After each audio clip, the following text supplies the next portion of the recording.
Ganda ng filter, no? Parang totoo yung pilik mata ko, tsaka yung kilay. Is it my sign magpagawa ng kilay at tsaka fake eyelash? Anyways, guys, hindi ko lang mapigilang mag-comment sa nakita ko na video dito sa feed ko. Paalala, huwag po kayong magpapaniwala ng mga sinasabi ng isang tao dahil sa nakita niya sa isang tao. Ano ba yung ibig sabihin ko dito? Meron na naman ako nakitang video tungkol sa mga Taiwanese daw na most of them ay no girlfriend since birth. Oh my goodness. Mga kababayan, maghunos dili po tayo. Kung ang environment po ninyo ay nasa factory, hindi po yun ang iyong dahilan para sabihin na yan na ang buong Taiwan. Tulad po ng mga Taiwanese na sinasabi nila magnanakaw ang mga Pilipina, na iilan lang yan sa mga Pilipina na nandito sa Taiwan, di po ba? Huwag po kayong mandamay. I mean, I don't want to give anyone here false hopes.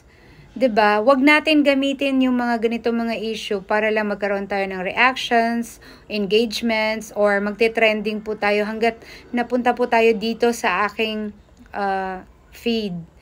Actually, that was a comment na nag-react lang po yung kung sino po yun, hindi ko po yun kilala.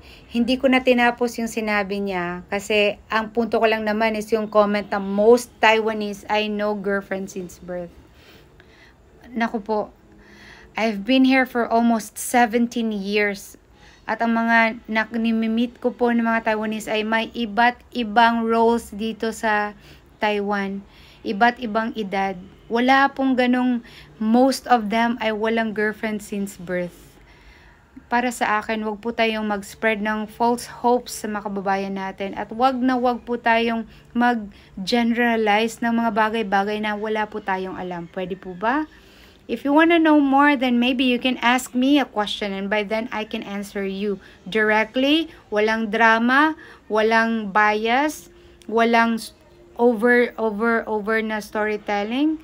Talagang base lang sa kultura nila na aking inaobserbahan for almost 17 years here in Taiwan.